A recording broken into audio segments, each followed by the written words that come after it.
Olá, meus amigos. Deus abençoe a vocês todos, mais do que nunca, fazendo de vocês instrumentos dele na sua própria casa, na sua própria família, entre os seus parentes, seus vizinhos, seus amigos, enfim, que você seja uma luz por onde quer que você for, a fim de que ele, o Senhor Jesus, seja glorificado na sua vida. Nós vimos falando, aliás, começamos ontem, sobre aquele texto de Josué, 1 Josué 1 e 9. Aliás, esse texto tem sido o meu, digamos assim, todas as vezes que eu me encontrava em dificuldades, tribulações, aflições, angústias, todas as vezes que nós sentíamos o aperto das tribulações, nós recorríamos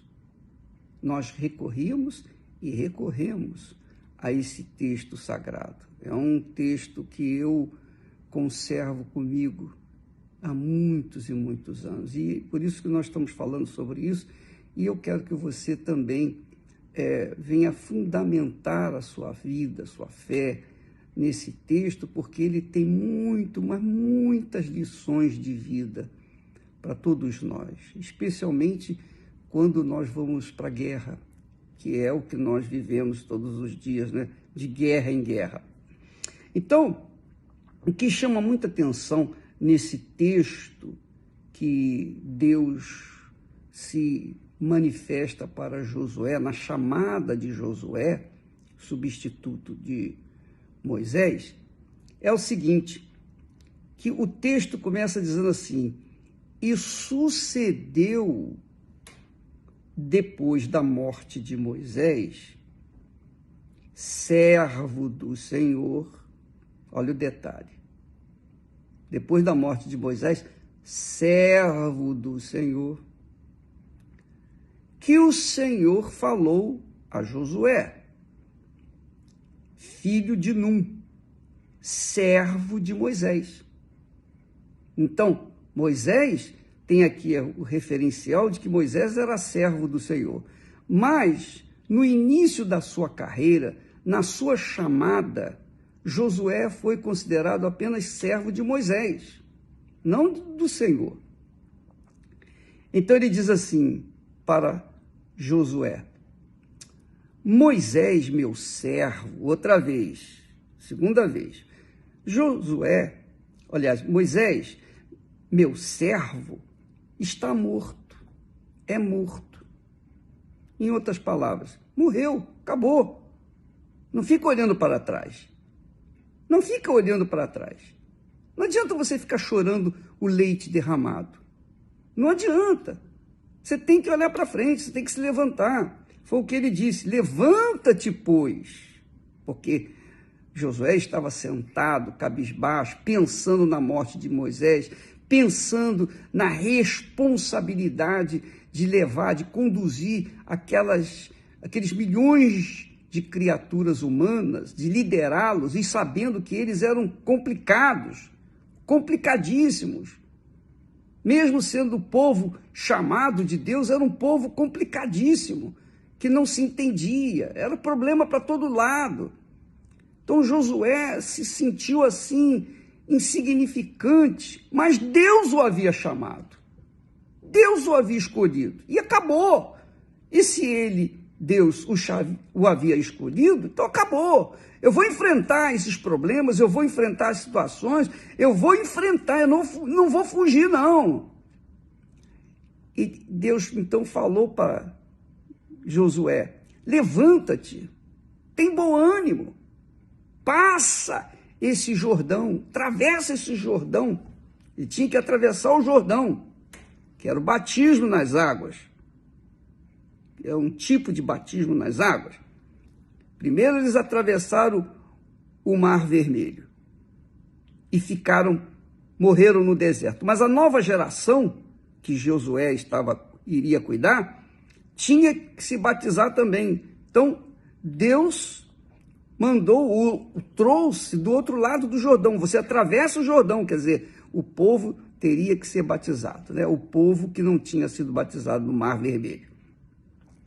Atravessa esse Jordão, tu e este povo, para a terra, para a possessão da terra que eu dou aos filhos de Israel.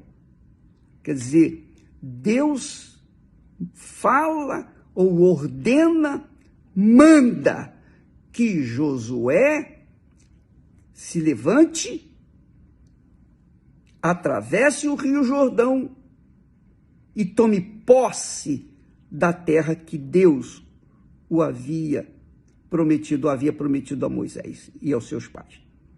Agora, é interessante saber que essa terra prometida estava cheia de inimigos, estava apinhada de inimigos.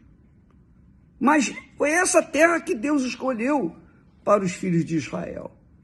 Então, para que Josué tomasse posse dessa terra, ele teria que lutar, ele teria que ter homens, ele teria que ter líderes, homens de verdade que pudessem embanhar a espada e vencer, desalojar os inimigos que ele iria enfrentar. A mesma coisa é você, minha amiga, meu amigo.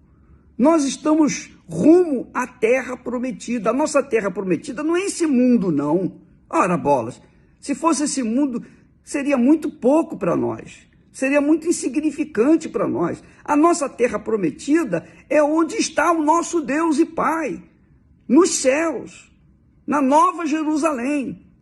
Então, para que nós possamos tomar posse da Nova Jerusalém, da salvação eterna, da vida eterna com o nosso eterno Pai, nós temos que lutar todos os dias. Nós temos que lutar contra a nossa própria carne, a nossa vontade, nós temos que lutar contra o diabo, nós temos que lutar contra o mundo, nós temos que lutar contra tudo e contra todos, às vezes até contra os parentes, entes queridos, às vezes até contra os irmãos que carregamos, que temos dentro das igrejas. Por conta disso, nós não podemos fracassar, nós não podemos ficar brincando, nós não podemos olhar para nós temos que avançar. Você tem que avançar, minha amiga, meu amigo.